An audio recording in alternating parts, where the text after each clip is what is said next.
প্ৰাক স্বাধীনতা তথা স্বাধীনতাৰ পিছত বনাঞ্চলসমূহ একত্ৰীকৰণ কৰাৰ নামত আমাৰ জনজাতি গাঁওসমূহ প্ৰায় বনাঞ্চলতে থাকি গ'ল আৰু ভূমিস্বত্ব অধিকাৰটো তেওঁলোকে আজিলৈকে নাপালে। সেইটো ঐতিহাসিকভাৱে অন্যায় কৰা হ'ল। সেইটো চিন্তা কৰিয়েই 2006 চনত যেহেতু ভাৰত চৰকাৰে এটা বন আইন ঘোষণা কৰিলে, সেই বন আইন মতে 2005 চনৰ 13 ডিচেম্বৰ আগত যিসকল জনজাতিসকলে বনভূমিত আছে তেওঁলোকক ভূমিস্বত্ব অধিকাৰ দিব লাগে। ইয়াৰ বাদেও 2005 চনৰ আগত যিবিলাক পৰম্পৰাগত বন নিবাসীসকল আছে তেওঁলোকক ভূমিস্বত্ব অধিকাৰ পাব লাগে। তেনে ক্ষেত্ৰত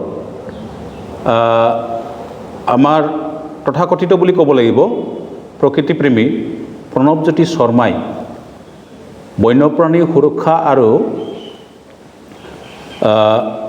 এলিফেণ্ট কৰিডৰসমূহ ৰক্ষণাবেক্ষণৰ নামত তেওঁ এটা মাননীয় গুৱাহাটী উচ্চ ন্যায়ালয়ৰ এটা ৰাজহুৱা এটা আবেদন কৰিছিলে। সেই মৰ্মে গোৱালপাৰা জিলাত যিমান নেকি বনাঞ্চলত আছে এনক্ৰচাৰ আছে তেওঁলোকক এভিকশ্যন কৰিবলৈ এটা নটিচ জাৰি কৰিছে।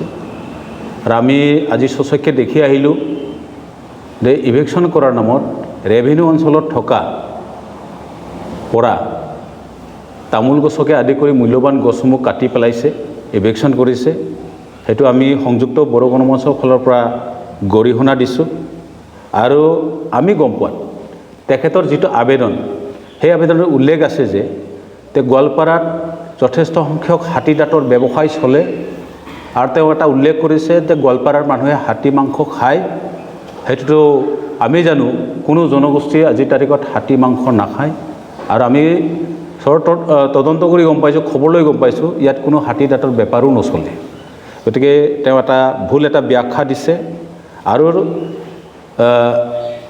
ফৰেষ্ট ডিপাৰ্টমেণ্টে ইয়াত ইভিকশ্যন কৰাৰ নামত যিটো ডিঅ'ফ' আছে তেওঁ ৰবৰ বাগানসমূহ ধ্বংস কৰিবৰ কাৰণে অৰ্ডাৰ দিছে, হুকুম এটা দিছে।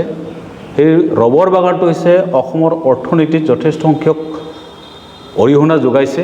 সেই ৰবৰ গছসমূহ যদি ধ্বংস কৰা হয় যথেষ্ট সংখ্যক আমাৰ অৰ্থনৈতিকভাৱে ভাগি পৰিব। সেইকাৰণে আমি ইয়াৰ বিৰুদ্ধাচৰণ কৰিছোঁ। আৰু আমি জানো যে 1950 চনৰ বৰ ভূঁইকঁপত যেতিয়া বৰ ভূঁইকঁপ হৈছিলে তেতিয়া আইনমতে সুৰক্ষা দিব। এই ক্ষেত্ৰত এই চৰকাৰে যে এভিকশ্যন কৰিব লোৱাটো আমি গৰিহণা দিছোঁ। কাৰণ এইখন চৰকাৰৰ দিনতে এইখন চৰকাৰে জাতি মাটি ভেটিক এটা কথা দি পেলাই মানুহৰ পৰা ভোট আদায় কৰি ক্ষমতাত আছে। কিন্তু এই চৰকাৰৰ দিনতে যথেষ্ট সংখ্যক জনজাতি মানুহক ইভিকশ্যন কৰা হৈছে। গুৱাহাটীত আমাৰ জনজাতি মানুহক দুঠাইত কৰা হৈছে, বৰাক ভেলীত কৰা হৈছে, এতিয়া গোৱালপাৰা জিলাত কৰা হৈছে। গতিকে আমি সংযুক্ত বড়ো গণমঞ্চৰ ফালৰ পৰা এটা ডিমাণ্ড দিছোঁ যে 2006 চনৰ যিটো বন আইন ভাৰতবৰ্ষৰ সকলো ষ্টেটত হ'ল, সকলো ৰাজ্যত প্ৰয়োগ হ'ল, কিন্তু অসমত আজিলৈকে প্ৰয়োগ হোৱা নাই। গতিকে 2006 চনৰ ফৰেষ্ট ৰাইট এক্টটো অসমত কাৰ্যকৰী নোহোৱালৈকে যাতে কোনো জনজাতি মানুহক এভিকশ্যন নকৰে।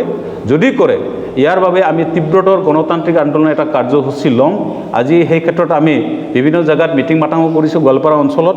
আৰু আমি কৈছোঁ যে যিটো প্ৰণৱজ্যোতি শৰ্মাই যিটো ৰাজহুৱা এটা আবেদন জনালে সুপ্ৰিম কোৰ্ট হাইকোৰ্টত, ইয়াৰ বিৰুদ্ধে আমি ইয়াক প্ৰত্যাহ্বান জনাই আমি আদালতত এটা গোচৰ।